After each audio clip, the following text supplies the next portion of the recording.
Okay, so we're on page in the Klolei HaChinuch of the previous Rebbe, the Principles of Education and Guidance. We're on page 21 in the volume we're using from the Chabad Hasidic Heritage Series.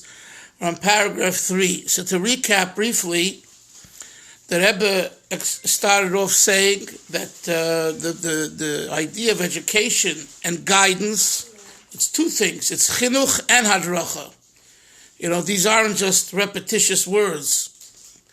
The Rebbe wasn't a poet where he repeats words, but rather there's a purpose and a meaning. And as we will study this treatise, I believe it will be clear to us what's the difference between chinuch and hadracha, between education and guidance. I believe even already in the second chapter, he'll start addressing that. Anyway, and he says that it's hard work. So, like in good old-fashioned Chabad style, we don't mince words, and we tell you the truth up front, that it's hard work. It's so funny because I was just now in shul, and, you know, I see various different types of Hasidim come to this Nate's Minyan, and they're davening loud, and they're screaming, and they're shaking, and they mean it. I'm not, but I was thinking to myself, which is harder, to do that or to contemplate and meditate and look deep into yourself? And it becomes very, very painful when you see your flaws and issues, and you use what we call hisbonenus, meditation, reflection, to try to improve. You know, I'm not sure which is a harder avodah. I think the Chabad avodah is much harder. So as much as it takes to shake and schwitz, you know, and get a good schwitz and a good scream, that is all chitzonius compared to pnimius. And chitzonius is not bad, but it's chitzonius. You know, making your fist harder and harder. He was making with his fist. You know, like, how hard could you make your fist?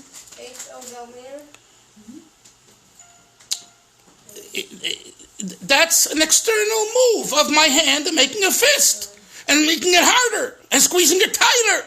Okay? But Pnimius is a very different avodah. And the Rebbe here, right from the beginning,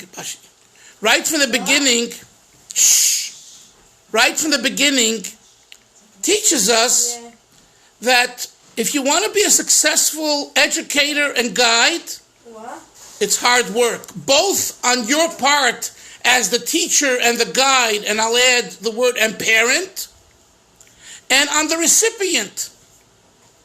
And if you expect anything less than avodah kosher, look at those last few words on the first paragraph. Vavodah kosher ukveda. I mean, that means, look at the English, demands arduous and laborious work. That's heavy. And if that's not enough, Moshe, what does the Rebbe add? Biyagia atzuma, with much toil and effort, and then he goes further. Biyagias nefesh, biyagias basar. Diligence, effort of the soul, and effort of the flesh. So kind of he has here 1, 2, 3, 4, 5 steps in how much we need to work on accomplishing a successful educator, guide to a student to be successful. Now, he doesn't say this to scare us. He's telling us to understand what it entails. So you come into the classroom and you expect the students to listen to you, and you have your ideas. It's very nice, says the Rebbe. But if you the educator didn't go through this process and understand that this is the process, then, you're barking up the wrong tree. You won't succeed. You won't succeed. I don't know if he's going to be able to Yeah. answer it. Did I give you a ride? Hello? Sorry, so stay in the corner, 17th and 45th. I don't know. Okay, then, yeah. Can you go over the 5 steps again? What were the 5 steps? Let's do it by following what the Rebbe's words. You have the last to the last line in the first paragraph, Yonason. Yeah, okay. The second word. Okay, let's go back one line after the period. Uvechlalusa. In general, what am I talking about? The Rebbe says, "Hirabes o achrayis." Education entails tremendous responsibility. That's 1. Well, this would be 6. If you want to count that, it would be 6. Number 2, vavoida kosher. That's 2, which means ordurious hard work. Ukveda and laborious work. That's 3. Biyagia atzuma, which can be carried out only with profound. Biyagia atzuma, which means with hard toil, hard effort. That would be 4. Number 5, biyagias nefesh, toil of the soul. Vigias basar, toil of the flesh. Okay, thank you. Yeah, but again, the Rebbe is not, saying it's 1, 2, 3, 4, 5. He's writing it he's writing it, but I'm just breaking it down a little bit. If you really want to look at it carefully, you could see that he's, what's the difference? For example, achrayas versus avodah kosher. You know what the difference is? Moshe is a gabbai in shul. He has a certain achrayas. There might be someone else who comes in the morning to set up the chairs and to clean the floors and to prepare the coffee. But guess what? He's a volunteer. Moshe is also a volunteer. But the point being that guy hasn't taken the achrayas. And at the end of the day, if the coffee is not ready, if this is not in place, they're not going to come to him. They come to him. The guy will say, what do you want from me? Hey, I didn't get a chance to do it today. I slept in. I had a wedding till 2 in the morning. Who are they going to go to next? The gabbai. And if the gabbai doesn't respond, they go to the rabbi, right? So, achrayas. Responsibility means I feel it's personal. I am responsible. What's the expression in English? Don't pass the buck to someone else, right? You know what I mean? So the Rebbe says that the first thing of a mechanech, of an educator, is to feel an achrayas to the student. What does that mean? That it's my job to succeed with this student. And anything less than succeeding with a student is a failure. Now, you'll say, well, I tried. Tried is not good enough. Tried is not good enough. If min hashamayim at the end, it doesn't work the way you wanted it to work, and that's already God's call. But from your perspective, don't put Hashem, your perspective, I must succeed. Like I've told you, look for excellence, not mediocrity. Achrayas. And it's only when you have an achrayas. And just since we're talking about achrayas, that's the whole idea of Kabbalah soil. We talk about Kabbalah soil, Kabbalah soil, Kabbalah soil. Kabbalah soil means it's my job. Don't look at anyone else. But he could do it, she can do it, it'll get done. No, that means you don't have achrayas. Achrayas means that I was given a task, and it's my responsibility. And that's what the Rebbe says. Uvechlalusa hirabes hoachrayas. It's the what's the word he uses? The tremendous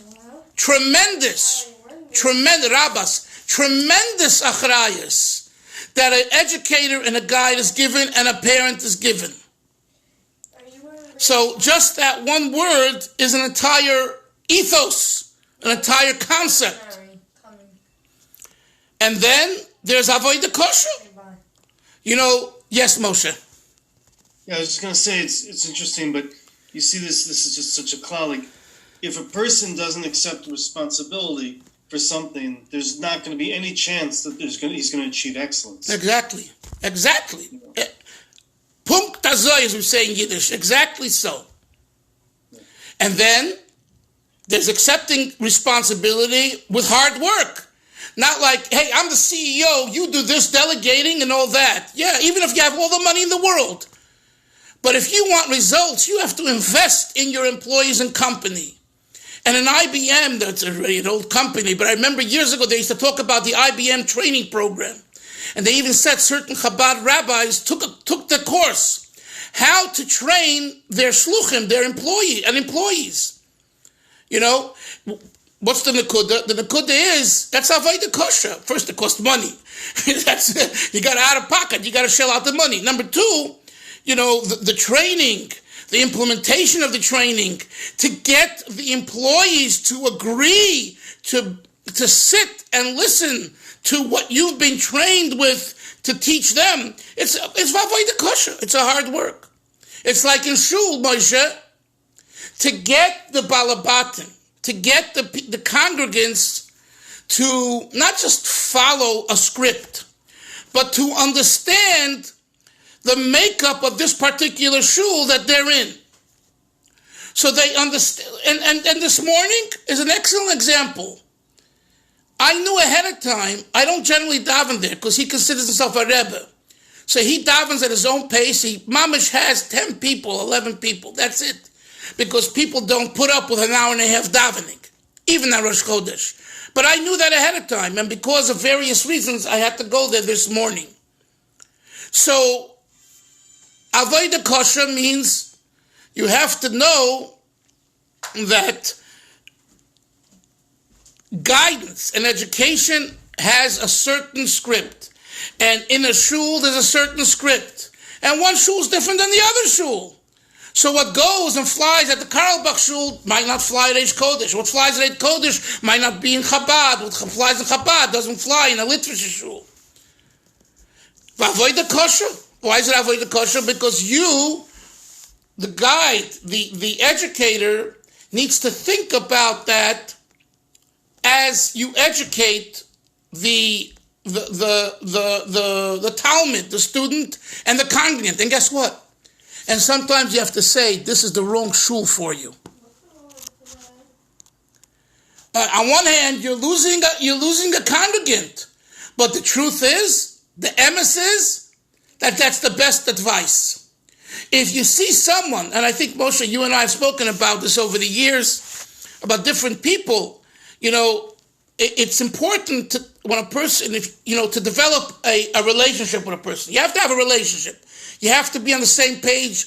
Then you could talk about anything. And one of the things you could talk about is, listen, I know you're unhappy here. Well, this is the system. Right or wrong, this is the system of this shul. You will be much happier if you go to the other shul. Why? Because that's more your style. And that's the best advice that a Gabbai can give a congregant who is frustrated. Right? It definitely happens. It definitely happens. It definitely happens. Of course it happens. There's certain guys who came in, I don't know, just 30 seconds. There's certain guys that came into Eish Kodesh. They wanted a certain type of davening, and they didn't last. Right. They didn't last. It just wasn't quite. Right, and in hindsight, it was a mistake for them to, it was a mistake. It's not their cup of tea. Right. And it's this way in every issue. So what's the Rebbe saying? That a smart and good educator understands that, learns how to deal with that, and that's part of education. There were certain Bocharim who, they were Lubavitchers, and for some reason they had issues with the Hanhola in the yeshiva. And a Mashpia or a Rosh Yeshiva told them, for you it would be best to go to a Litvish yeshiva. And they said, what? To go to the Litvaks? I'm a Lubavitcher. they listened and they went and they became a bigger Lubavitcher by going to the Litvish yeshiva. So it took the smarts of the Rosh Hashiva, the Mashpia, to see that this guy needs a good kick in the pants. And when he's going to taste some of the Litvisher methods, which is going to smack in the face of his, it'll make him a stronger Lubavitcher, and he'll only be thankful that he was in Lubavitch. And the same is true vice versa. And it's not a game. It's what I'm saying is it's a method of education. Not everyone is cut out for every yeshiva. Not everyone's cut out for every shul, etc. And the same is true for Chassidus and Rebbes. We're taking a few minutes. We're talking a little bit off on a tangent, but it's important, I think. Not everyone is cut out to be a Bavler Chassid, a Satmar Chassid, a Lubavitcher Chassid, a Breslov Chassid. And this is what I keep on writing about and talking about, and hopefully something gets through. A chassid means someone who inside feels something and gravitates to a certain person or a certain mahalach. Today we live in this hodgepodge world where you do whatever you want. You put on a gartel, you put on a kapotla, you don't, you do a kippah sruga, white, black, brown, and green, ubu baba, what do they call them, Breslov, Chabad, and Karlbach, they have an acronym. I'm sorry, and I'll say it public, it's narishkeit, it's pure nonsense. Why is it nonsense? Not because the people aren't good people, they're great people, and they mean well, but they're not being guided properly. A chassid means, do you feel a deep connection with Reb Nachman and Breslov? Then that's your mahalach. That should be your approach. And if you're really into a certain approach, that's it. It doesn't mean you can't daven in another shul. It doesn't mean you shouldn't. Yes. I'm sorry. Forgive me. I just on that note though, it's interesting what you're saying. You on the one hand, one person could say, no question, that what you just said, you're correct. But you could also look at the flip side and look at a person. I've often seen that people, they may not be holding there yet to be committed fully with both feet, let's say, to Breslov Chassidus. They may, for a variety of different reasons, they may need to be in that space of sort of like nishtahin, nishtaher. I mean, you're right. Not, You're right, but you said it yourself. For certain reasons, at certain times. Right. But but Moshe, there comes a time in a person's life where they have to kind of, hey, what am I? Where am I? What am I? Yeah. And it doesn't mean to say you can't say l'chaim at a Breslov tish or a Satmar tish, or that's not what we're talking about. What the inner nefesh is calling for. Yonason knows, we learned in Yeshiva and Taipei Tmimim, the whole idea of Chassidus, it's not just Lubavitch. Lubavitch, highlights it and talks about it, fabrings about it, but it's Torah Baal Shem Tov. Torah Baal Shem Tov is that he had Talmidim. He had a Maggid, and the Maggid had Talmidim, and the Maggid wanted that his Talmidim each should come to their own determination in Avodas Hashem, and that becomes their mahalach. That's what he wanted. Those are this idea of Chasidi Klali. What am I? I'm a Chasid Klali. What Chasid Klali? You're a Chasid of the Baal Shem Tov. What does that mean? The Baal Shem Tov had a Talmud, the Maggid, and the Maggid had the Rebbe Elimelech, and he had the Chernobyl, and he had the Alter Rebbe, and he had the Barditchever, and it goes on, and they have students. And it all makes one wholesome Chassidus. But each had a Mahalach. And we know in life, if you're serious about something, you choose a certain path. You're either an engineer, a lawyer, a doctor, a businessman, a rabbi, a gabbai, this or that. few people, master, various mahalchim. I mean, there are some. They're so, gifted. So when we talk about, why am I saying this? Because here we're talking about Avi. We're talking about, I mentioned that at the end of the first paragraph, we see 6 different steps necessary for proper guidance and education. And the first one is achrayus. It's the end of the first paragraph, the line before the last few words. Achrayus, responsibility. And then he said, v'avoda kosher, hard work. So from there I went on to say that, it's hard work. You need to invest. You need to create a model.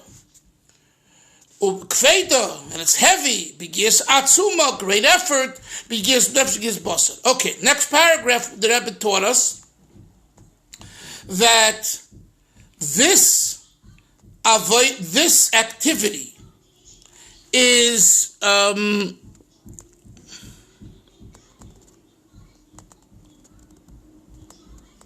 we didn't learn the end of it. We didn't learn paragraph 2. Is that correct? We're going to learn it now. Kol pu'ulos ha'adam eze sheyiu, second paragraph, page 21. All of man's activity, actions, whatever they may be, bein ha'kvedos beyoser, whether they be exceedingly difficult, uvein ha'kalos, and whether they be rather easy, hine me'acher sha'pu'ule bo, min haruchni el hagashmi, since they come from a pu'ula, an action, an act. It comes from the spiritual to the physical.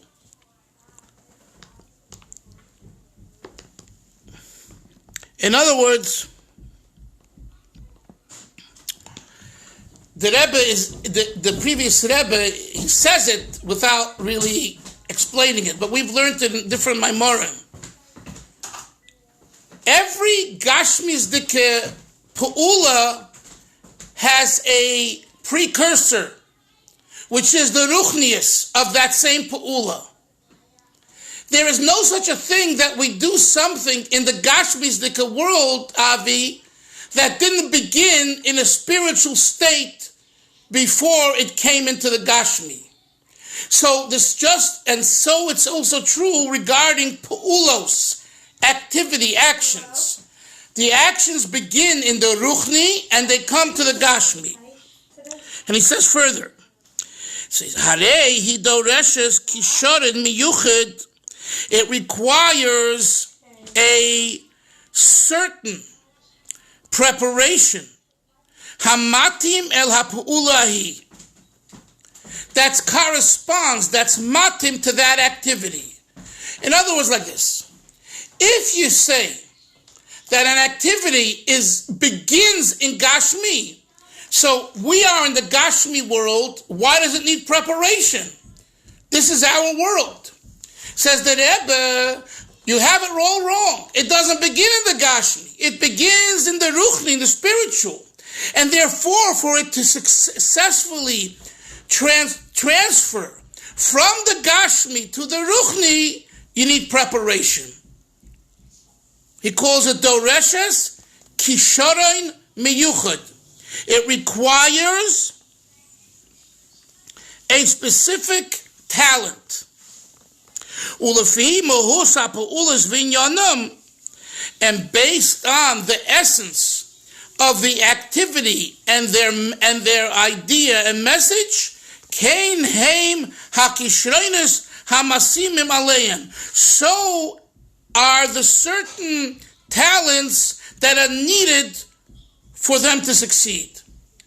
Moshe, what he's saying is simple English. If you want teaching and education and guidance to be successful, you have to know it begins inside. That's what he calls the Ruchni Yonason. And therefore, you need to tap into certain talents to make it successful for guidance and education. In other words, if you use your ability to play golf as a way to teach, it will be a disaster. because you're calling upon the wrong talent. That's his point.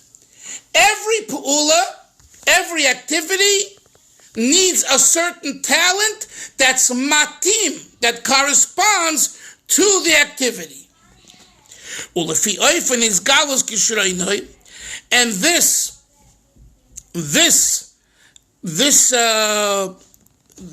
kisharon also needs to be based on the efficacy of the resultant action is determined by the degree to which one successfully reveals this talent.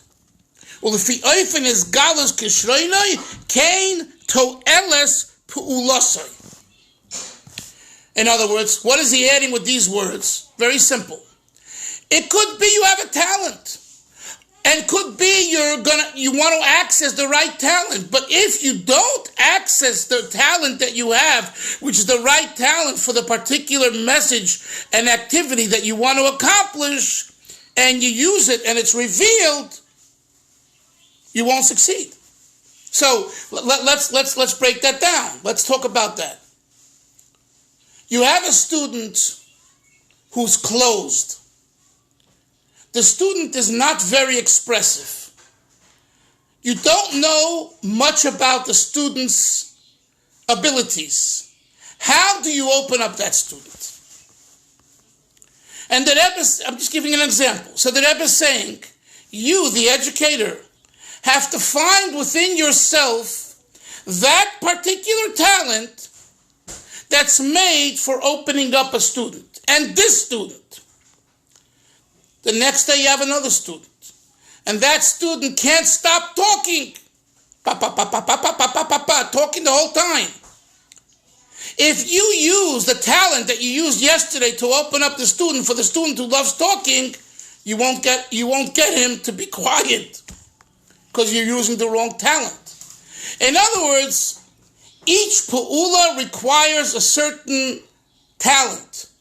And then that talent needs to be begilu, he says. Look at the word. He says, Ulefi oifen his galus kishroinoi.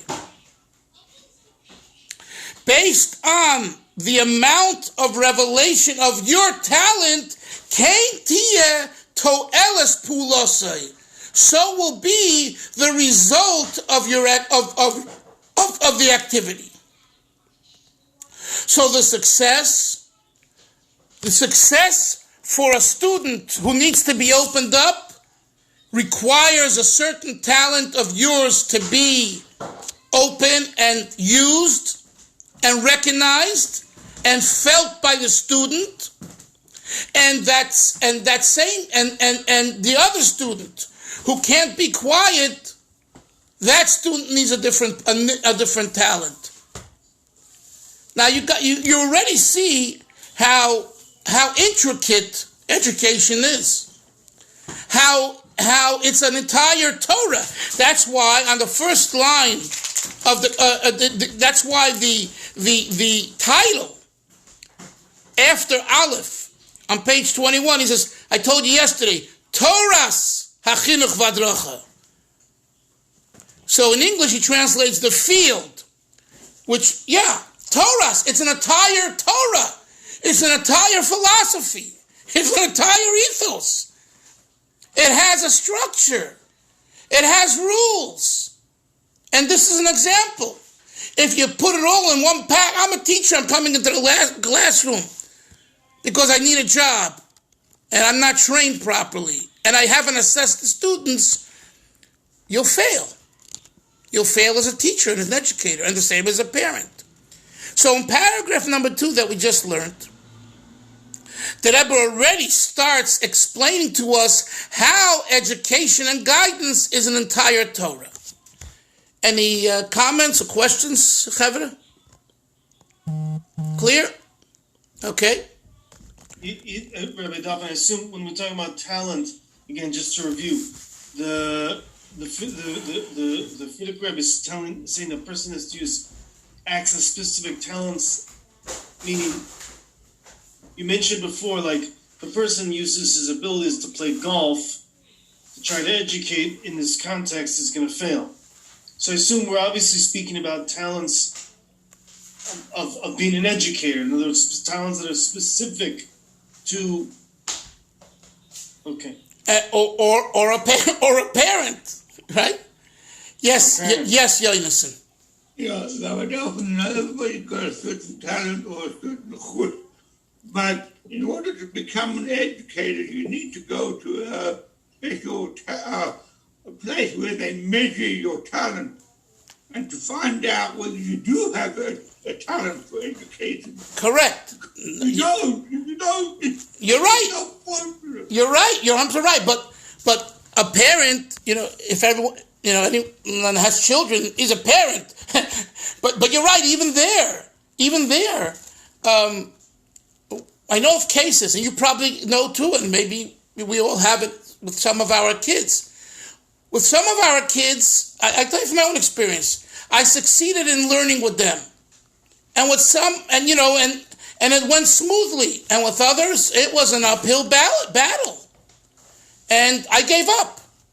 Meaning to say, either I lacked the talent to know how to communicate to this particular child, or the child didn't feel that I had the talent that he or she wanted. So what I'm saying, Yonis, you're mentioning about, you made a good point. You need to find out and assess your talents. But I'm saying even in parenting, which in a way they're all my kids, right? So you have a responsibility. But even there too, it's an important thing to assess your parenting skills and know which you're strong in and you'll succeed with them, and which your wife is stronger in and she'll succeed and you back off. Yeah, but when I got married, I was like 20 years old. I had my first kid when I was 21. I wanted to know about education, about kids, about, and then they kept coming. And then I had to deal with them. You're not the only one, but you're right. So no, and you're right. In yeshiva, no one taught us how to parent. No. It was like it, and probably I don't think in yeshivas today they teach people how to be parents. You're right. So that's why this kuntris is so valuable to study. A good friend of mine, told me that he studied this and went over it 2 or 3 times as a bacher in yeshiva. Now, it doesn't mean, what I'm saying, it's a chiddush. This is not Samach Vov, the Maimorim of the Rashab, and it's not the Rashi and Ramban and Halacha and Gemara. But for whatever reason, they didn't teach it to us, and maybe they should. It could be in girls' schools there's more education of this sort to girls, but also not enough, but more. Okay. I think we'll stop here. We went off on a tangent a little bit today, but it was important. You can't rush every paragraph here needs verbiage, needs to talk it out, because like what Yonason said, what Moshe said earlier, very good comments. What I'm saying, it clarifies. And again, I picked up on what you said, Moshe. Like the Rebbe is using the word talents. Does it mean only talents? Because, talents, we all have certain talents and we don't have other talents. So what does it mean? That if I don't have other talents, I can't be a parent? And the answer is, sometimes, of course you can be a parent, but you have to know what you're strong in and what you're weak in. And you have to know who can communicate better. The Rebbe, regarding shidduchim, the Rebbe writes to parents in his letters. He writes that, they're saying, Rebbe, I can't get my son married, my daughter married, whatever. And they're not meeting shidduchim, whatever. The Rebbe says many times, get a friend to talk to them. He writes that. Look into the letters. There's certain times parents can't do it, and it requires what we call a big brother, a big sister, and they could save the boy and girl and give them what they need for life. So, as hard as it is to swallow that pill, hey, it's my son, it's my daughter. What do I have to go to an outsider? There are times you have to go to an outsider, and just, if you accept it, you'll be happier. If you don't accept it, you're going to be miserable. I mean, I've seen this. I have someone here, like he was raised in the yeshiva system, the Litvish yeshiva system, actually.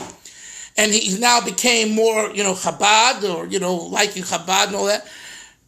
And he has a teenager that's having a very rough time with it. Today he's already probably an early adult. And I spoke to him, and it's like talking to a wall. He cannot vacate what he was trained with in the yeshiva system.